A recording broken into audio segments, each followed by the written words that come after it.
अस्सलाम वालेकुम गाइस, मैं हूं साकिब और आप लोगों की खिदमत में हाजिर हूं अपनी इस नई वीडियो के साथ, जो कि आपके लिए एक खुशखबरी लेके आया हूं।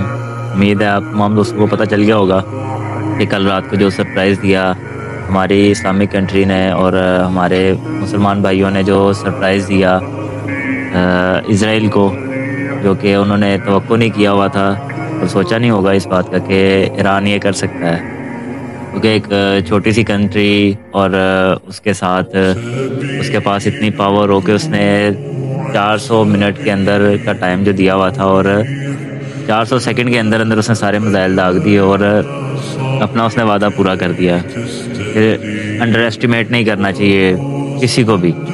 इसराइल ये सोच के बैठा हुआ था कि हमने उसकी फ़ज़ाई हदूद को या फ़ज़ाई अड्डों को निशाना बना दिया तो हम जो है ना वो सारा कुछ कर लेंगे। लेकिन जो मेन चीज़ है, जो मेन बात है, हमें उस चीज़ को देखना चाहिए कि 57 ममालिक में से वाहिद ऐसी कंट्री है जिसने ये जुर्रत और ये हिम्मत की है कि वो इसराइल के साथ मुकाबला कर सके। और अमेरिका को डायरेक्टली उसने वार्न कर दिया और उसने अपने पड़ोसी मुल्कों को भी डायरेक्टली वार्न किया इस चीज़ के हवाले से कि कोई भी अगर अपनी फ़ज़ाई हदूद या अपनी सरज़मीन यूज़ करने के लिए देगा ईरान हमले के लिए, तो उसका हिसाब पहले किया जाएगा, बाद में बाकियों का किया जाएगा। तो यही बात है।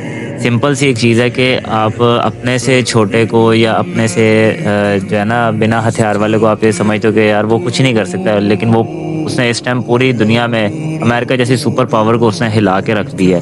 अमेरिका ने स्ट्रेट फॉरवर्डली ये इसराइल को कहा है कि हम आपकी जंग में आपका साथ नहीं दे सकते।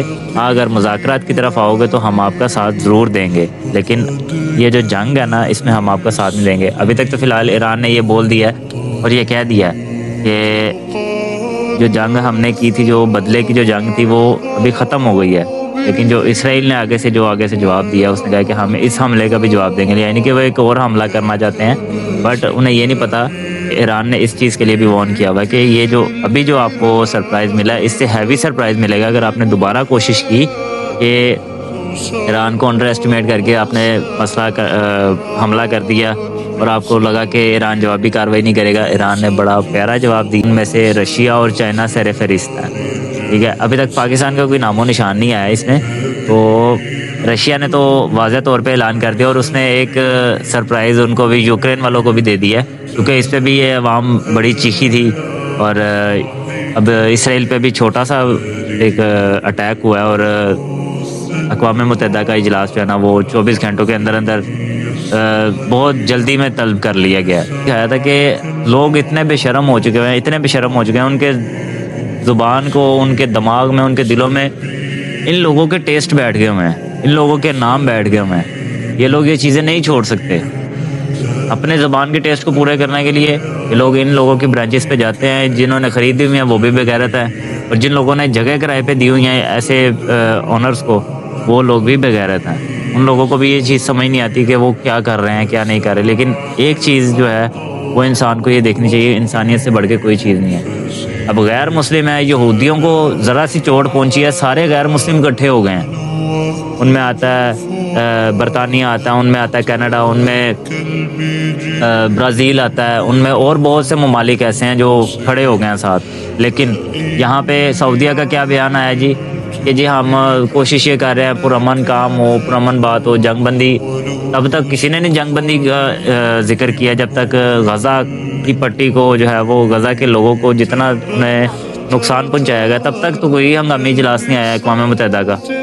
इस मरतबा ऐसा क्या हुआ कि इसराइल के ऊपर हमला होते साथ ही जो है वो फौरी तौर पे ऐलान कर दिया गया कि जी हंगामी इजलास हम कर रहे हैं। तो ये एक बड़ा अच्छा साइन है और बड़ी अच्छी एक बात है कि ईरान ने इतनी अपनी जो ना हिम्मत का मुजाहरा किया और बताया लोगों को।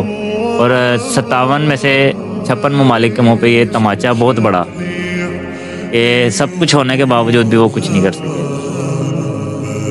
जो काम ईरान ने इस टाइम पे किया है ये और भी बहुत से ममालिक कर सकते थे। सऊदी अरेबिया कर सकता था, यूएई कर सकता था, कतर कर सकता था, उसके बाद ओमान कर सकता था। सारे खलीजी ममालिक जितने भी है ये सब कर सकते थे, क्योंकि इनके नज़दीक है।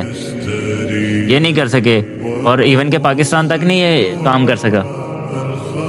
यही सारी बात है कि किसी एक को स्टेप उठाना पड़ेगा। थोड़ा सा हम लोग अगर फ़िरका वारियत से बाहर निकल आए ना, तो हमें ये चीज़ मस्जिद अक्सा नज़र आ जाए, फ़िरका वारियत से बाहर निकल के हमें मस्जिद अक्सा नज़र आ जाए, तो हम सारे मामला ठीक कर लेंगे। हम लोग दुश्मन के ऊपर गालिब आ जाएंगे। हमें ये चीज़ नहीं सोचनी कि भाई ये शिया है, ये सुन्नी है। आज तक जिस मुल्क को कहते रहे ना शिया, ठीक है, उसके साथ पूरी दुनिया ने तिजारत बंद कर दी। आज उसने क्या काम कर दिखाया? उसने यही काम करके दिखा दिया ना। उसने मस्जिद अक्सा की हिफाजत के लिए सबसे पहला कदम किसने उठाया? उसी ने उठाया। उसने दर हकीकत अपना बदला नहीं लिया, उसने सिर्फ़ और सिर्फ इस्लाम की बका के लिए उसने ये किया।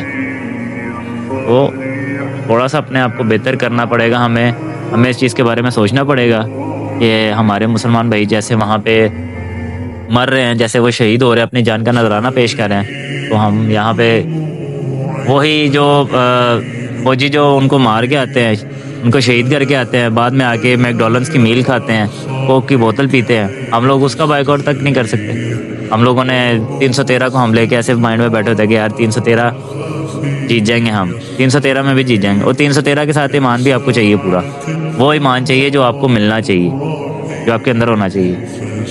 एक छोटी सी वीडियो आप लोगों के लिए लेके आया था, उम्मीद करता हूँ आपको अच्छी लगेगी। दुआ में याद रखिएगा, मिलते हैं अगली वीडियो में। अल्लाह हाफिज़।